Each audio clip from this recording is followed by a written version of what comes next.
ஸ்ரீ மகாபெரிவா திருவடிகள் சரணம். என்னோடய சேனலை தொடர்ந்து ஃபாலோ பண்ணுற அத்தனை பேருக்கும் நன்றி. என்னோடய சேனலில் புது பரிகாரங்கள், சக்தி மேந்த ஸ்லோகங்கள் அத்தனையும் கொடுத்துக்கிட்டு இருக்கேன். உங்களுக்கு ரொம்பவும் உபயோகமாக இருக்குன்னு நான் நம்புகிறேன்.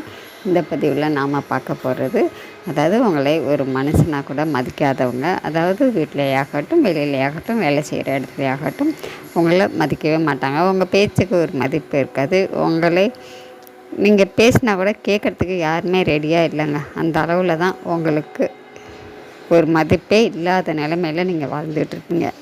அதே ஒரு கவலையாக, அதே ஒரு நோயாட்டமே உங்களுக்கு ஆகிடும்னு வச்சுக்கோங்களேன். ஏன் நம்மள இப்படி எல்லாருமே வெறுக்கிறாங்க அப்படிங்கிற அளவுக்கு உங்களுக்கு ஒரு மனநோய் மாதிரி ஆகிடும். இந்த மாதிரி இருக்கிறவங்க எல்லாருமே நம்ம பேச்சுக்கு மதிப்பு இருக்கணும். நம்மளையும் எல்லோரும் மதித்து தேடி வந்து பேசணும்.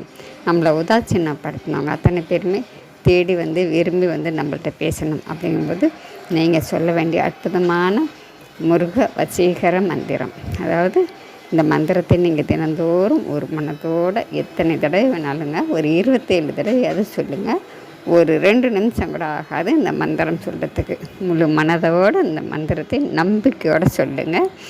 எப்போ நேரம் கிடைக்குதோ அப்போ உட்காந்து ஒரு விருப்பு வெறிச்சு உட்காந்து இந்த மந்திரத்தை சொல்லி, என்ன 4 பேர் மதிக்கணும், நானும் 4 பேர் முன்னாடி மதிப்பாக இருக்கணும், என்னோடய பேச்சுக்கு ஒரு முக்கியத்துவம் கிடைக்கணும் அப்படின்னு சொல்லி மனசார வேண்டிக்கிட்டு இந்த மந்திரத்தை சொல்லுங்கள். சொல்லி முடிச்சுட்டு நீங்கள் உங்கள் வேலையை பார்க்கலாம். இரவு படுக்கிறதுக்கு முன்னாடி கூட இதை சொல்லிவிட்டு நீங்கள் படுக்கலாங்க. இதை தினமும் செஞ்சுக்கிட்டே வாங்க. இந்த மந்திரத்தை சொல்ல சொல்ல சொல்ல உங்களுக்கே பார்த்திங்கன்னா ஒரு நம்பிக்கை கிடைக்கும். உங்களுக்குள்ள ஒரு சக்தி, நமக்கு நாம தான் அப்படிங்கிற அளவுக்கு உங்களை நீங்களே முதல்ல மதிக்க ஆரம்பிப்பீங்க. அப்படி ஆரம்பிக்கும் பொழுது பார்த்திங்கன்னா உங்களை தேடி எல்லாருமே வர ஆரம்பிப்பாங்க.